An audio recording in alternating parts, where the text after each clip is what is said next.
Bismillahirrahmanirrahim. Assalamualaikum warahmatullahi wabarakatuh. Sahabat berbagi kisah rahimakumullah. Di kesempatan kali ini saya akan berbagi kisah tentang kisah perjalanan hidup manusia agung Rasulullah Muhammad SAW. Sirah Nabawiyah bagian 17.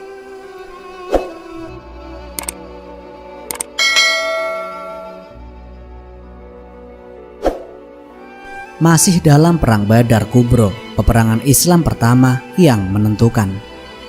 Meninggalnya Ruqayyah, Rasulullah SAW meminta pendapat para sahabat tentang para tawanan. Umar bin Khattab mengusulkan agar para tawanan itu dibunuh. Sangat berbahaya jika melepaskan mereka, walau keluarganya menebus dengan gunung harta, sebab mereka dapat kembali memerangi kaum muslimin. Abu Bakar berpendapat lain, yang mengusulkan agar para tawanan dibiarkan ditebus keluarganya, dengan harapan mudah-mudahan suatu saat kelak mereka mau mengikuti ajaran Islam. Lagi pula uang yang dibayarkan dapat digunakan untuk melengkapi persenjataan kaum muslimin. Rasulullah SAW cenderung pada pendapat Abu Bakar. Beliau berdiam sementara di luar Madinah untuk menunggu tebusan dari pihak Quraisy. Para tawanan pun ditebus dengan uang dan mereka kembali bebas.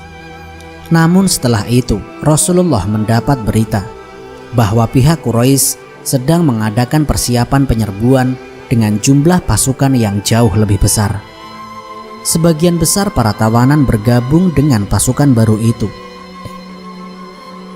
Akhirnya Rasulullah menyadari bahwa saran Umar lebih tepat. Tidak pantas bagi seorang Rasulullah mempunyai tahanan sebelum menghancurkan musuh-musuhnya di muka bumi. Setelah itu harta rampasan perang dibagikan dengan rata kepada pasukan. Mereka pun kembali ke Madinah.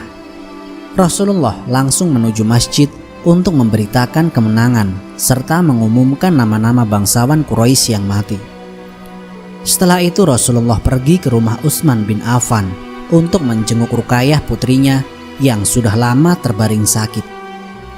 Utsman bin Affan memang diminta Rasulullah menjaga istri dan anaknya, sehingga Utsman tidak mengerti pertempuran Badar. Saat Rasulullah tiba, Utsman malah menangis sambil memeluk Rasulullah, karena ternyata Ruqayyah telah wafat ketika beliau masih di luar Madinah. Rasulullah diantar ke makam Ruqayyah. Beberapa sahabat berusaha menghibur kesedihan yang membebani dada beliau. Mereka menemani pula beliau pulang ke rumah.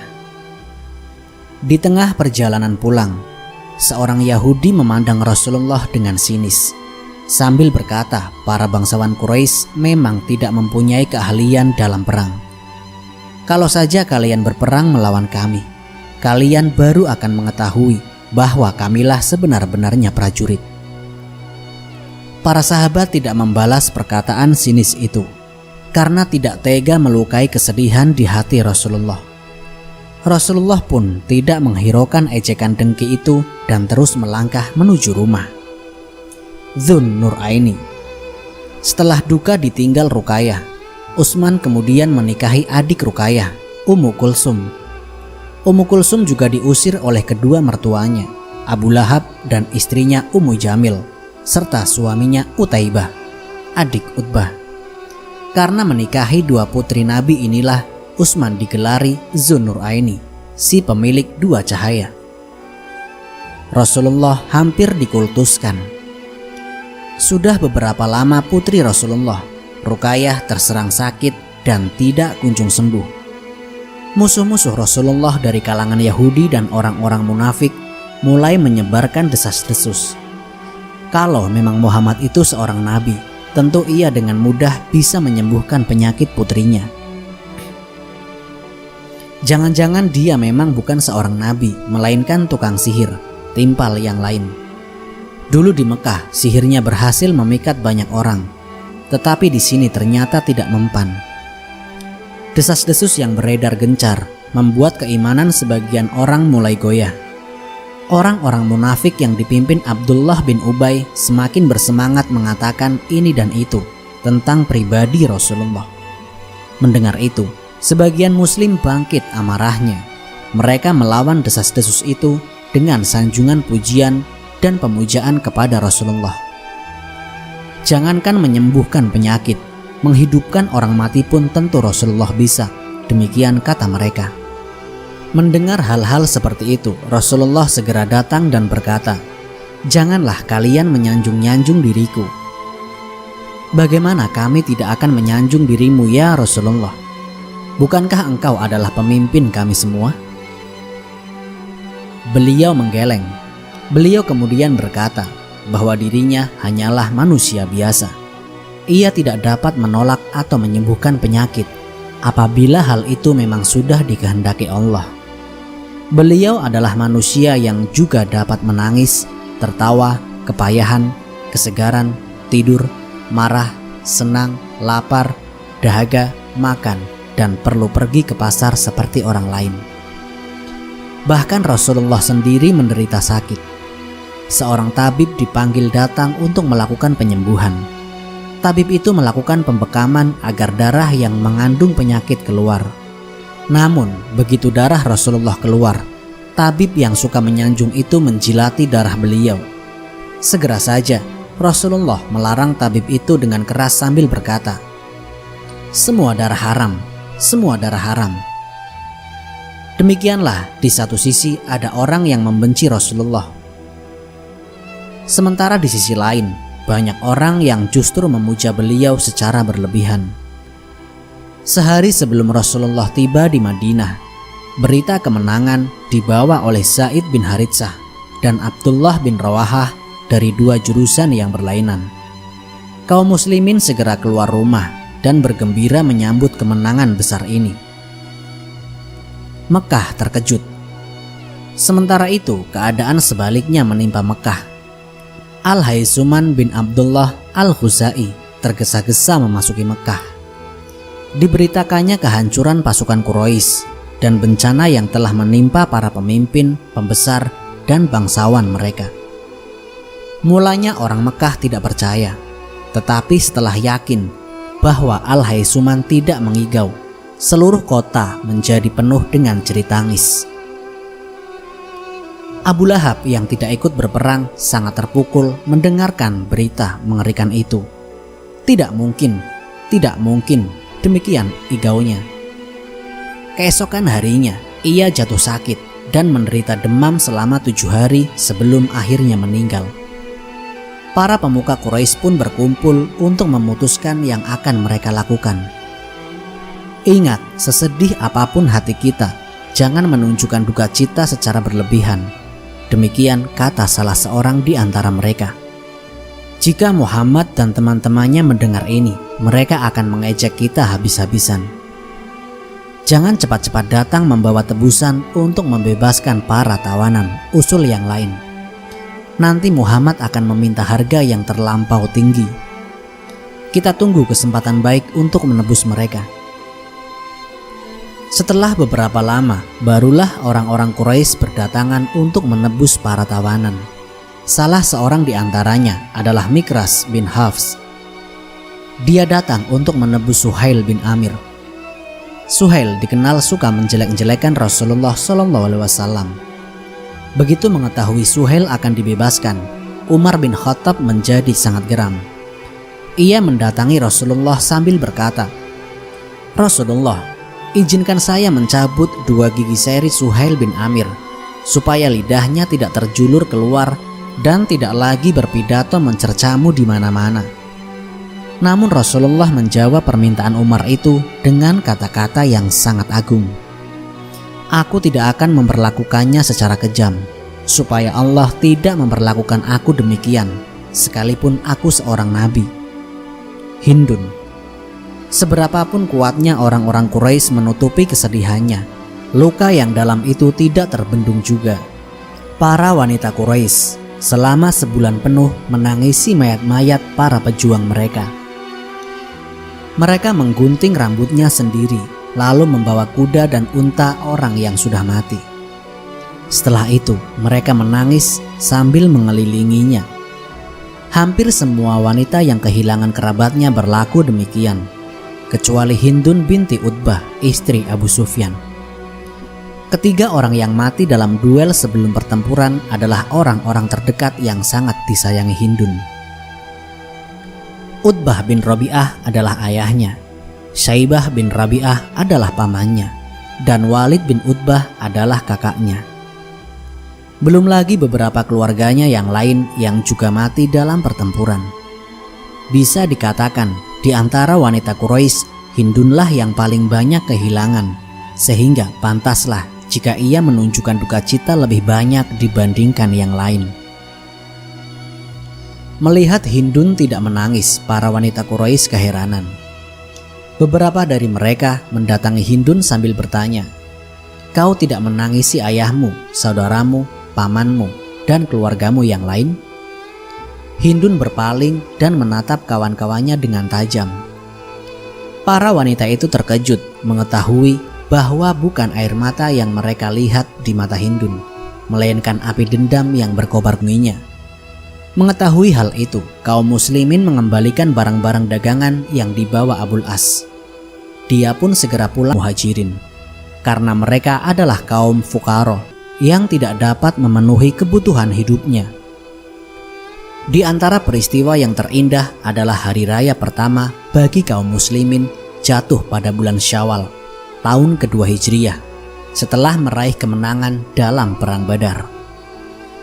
Alangkah indahnya hari raya yang membahagiakan itu, yang Allah berikan kepada mereka setelah mereka meraih kemenangan dan kemuliaan.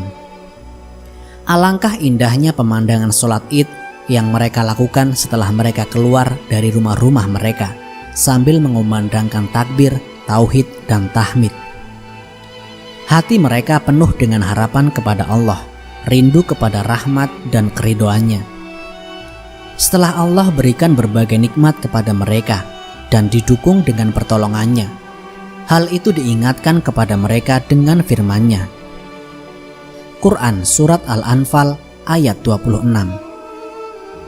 Dan ingatlah para muhajirin ketika kamu masih berjumlah sedikit lagi tertindas di muka bumi Mekah. Kamu takut orang-orang Mekah akan menculik kamu, maka Allah memberikan kamu tempat menetap Madinah, mendukung kamu dengan pertolongannya, dan memberi rizki kamu dari yang baik-baik agar kamu bersyukur.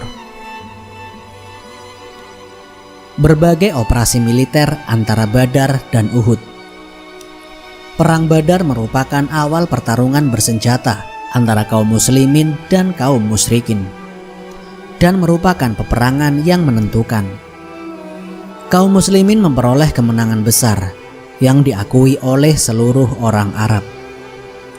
Orang yang menyesali akibat perang tersebut adalah mereka yang secara langsung memperoleh kerugian berat, yaitu kaum musyrikin atau orang-orang yang memandang kemuliaan dan kemenangan kaum muslimin merupakan pukulan telak terhadap eksistensi keagamaan dan perekonomian mereka, yaitu kaum Yahudi. Sejak kaum muslimin meraih kemenangan dalam perang Badar, dua kelompok tersebut menyimpan amarah terhadap kaum muslimin. Di Madinah terdapat para pendukung dua kelompok tersebut, dan mereka berpura-pura masuk Islam tatkala tidak ada tempat lagi untuk meraih kewibawaan mereka. Mereka adalah Abdullah bin Ubay dan teman-temannya. Kelompok ketiga ini lebih besar lagi kemarahannya daripada dua kelompok di atas. Di samping itu terdapat kelompok keempat. Mereka adalah orang-orang Badui yang tinggal di sekitar Madinah. Masalah kekufuran dan keimanan mereka tidaklah menjadi perhatian bagi mereka, tetapi mereka adalah para perampok dan perampas. Mereka mulai goncang karena kemenangan yang diraih kaum muslimin. Mereka khawatir akan tegak di Madinah suatu negara yang kuat, yang akan menghalangi mereka untuk meraih kesuksesan dan kekuatan melalui perampokan dan perampasan. Sehingga mereka pun membenci kaum muslimin dan menjadi musuh mereka. Perang Bani Sulaim.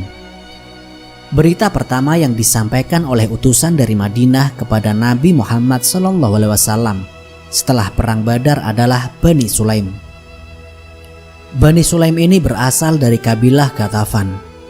Mereka menggalang kekuatannya untuk menyerang Madinah. Nabi Muhammad SAW dengan pasukan kavaleri yang berkekuatan 200 personel mendatangi kabilah tersebut di perkampungannya. Sesampainya beliau di wilayah mereka di daerah Al-Qudr, Bani Sulaim melarikan diri dan meninggalkan 500 ekor unta. Mereka meninggalkan untanya di suatu lembah yang dikuasai oleh pasukan Madinah. Beliau juga mendapatkan seorang budak yang bernama Yasar yang kemudian dibebaskan. Di perkampungan Bani Sulaim tersebut, Rasulullah tinggal selama 3 hari. Kemudian beliau kembali ke Madinah. Peperangan tersebut terjadi pada bulan Syawal tahun kedua Hijriyah, 7 hari setelah pulang dari perang Badar. Dalam peperangan tersebut, Rasulullah menyerahkan urusan Madinah kepada Siba bin Arfatah. Persekongkolan untuk membunuh Nabi Muhammad SAW. Kekalahan kaum musyrikin dalam perang Badar menimbulkan dampak yang mendalam. Kaum Quraisy di Mekah menjadi marah dan mulai meluap-luap emosinya terhadap Nabi Muhammad SAW. Ada 2 orang tokoh Quraisy yang melakukan persekongkolan untuk membunuh Rasulullah. Tidak beberapa lama seusai perang Badar, Umair bin Wahab al-Jami' dan Safwan bin Umayyah duduk bersama di sebuah batu. Umair adalah salah seorang syaitan Quraisy yang selalu menyakiti Nabi Muhammad SAW dan para sahabat beliau ketika masih berada di Mekah. Sedangkan anaknya yang bernama Wahab bin Umair menjadi tawanan Badar. Umair menyebutkan para tokoh korban perang Badar. Lalu Safwan berkata, "Sesungguhnya setelah kematian mereka akan datang kehidupan yang baik." Umair berkata kepadanya, "Sungguh kamu benar. Demi Allah, seandainya aku tidak mempunyai tanggungan hutang dan tidak khawatir terlantar setelah aku mati, pasti aku akan mendatangi Muhammad dan membunuhnya. Aku mempunyai alasan, yaitu anakku yang menjadi tawanan mereka." Safwan pun menjawab, "Utangmu aku tanggung, aku yang akan melunasinya, dan keluargamu bersama keluargaku selama mereka masih hidup. Hal itu tidak berat bagiku."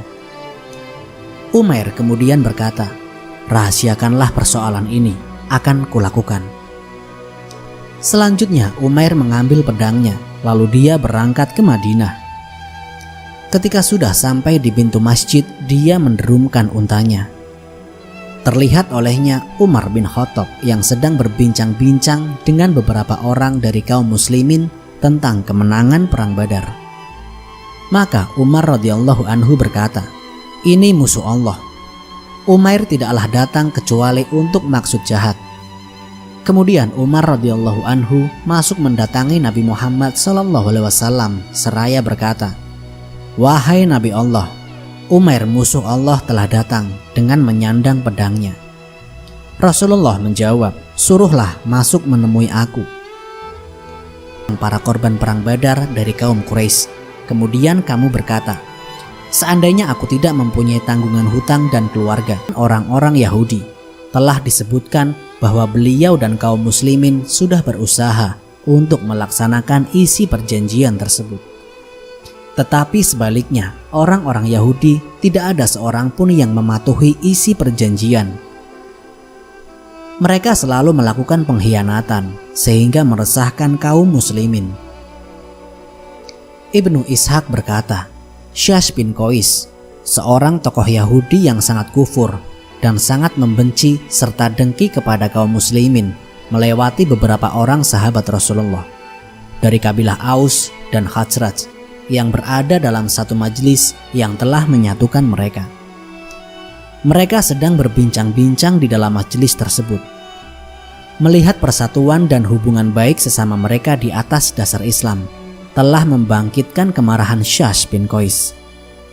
Dia berkata dalam hati, para tokoh telah bersatu di negeri ini. Demi Allah, saya tidak akan bersama mereka apabila para tokoh mereka bersatu di negeri ini karena suatu ketetapan. Ia kemudian menyuruh seorang pemuda Yahudi yang ikut bersamanya untuk mendatangi mereka dengan mengatakan, "Datanglah kepada mereka dan duduklah bersama mereka. Kemudian ingatkan akan peristiwa Bu'ats dan peristiwa-peristiwa sebelumnya, dan alunkan kepada mereka beberapa syair yang berisi tentang pertengkaran mereka." Pemuda Yahudi itu pun melakukannya. Maka kaum muslimin ketika itu menjadi bertengkar sampai 2 orang dari kedua kabilah itu melompat ke atas suatu kendaraan, lalu terjadi perang mulut. 2 kelompok tersebut menjadi marah semuanya dan berkata, "Telah kami lakukan janji kalian yang menyakitkan. Senjata, senjata." Mereka lalu keluar mendatangi lawannya dan hampir terjadi peperangan. Peristiwa tersebut sampai kepada Rasulullah. Lalu beliau bersama putra sahabat mendatangi mereka seraya berkata, "Wahai kaum muslimin, ingat Allah, Allah. Apabila kalian menyerahkan seruan jahiliyah, sementara aku masih di tengah-tengah kalian, setelah Allah menunjukkan kalian kepada Islam dan memuliakan kalian dengannya, memutuskan kalian dari perkara jahiliyah, menyelamatkan kalian dari kekufuran dan menyatukan hati kalian." Mendengar itu semua, akhirnya kaum muslimin pun sadar bahwa apa yang terjadi itu merupakan tipu daya setan dari musuh-musuh mereka. Wallahu a'lam bishawab. Semoga kisah ini dapat memberikan manfaat bagi kita semua. Jika kalian suka dengan channel ini, silahkan klik tombol subscribe untuk mendukung berbagi kisah sebagai salah satu channel yang memberikan informasi kisah-kisah Nabi dan sejarah Islam yang dapat kita teladani sebagai umat muslim. Akhirul kalam, wassalamualaikum warahmatullahi wabarakatuh.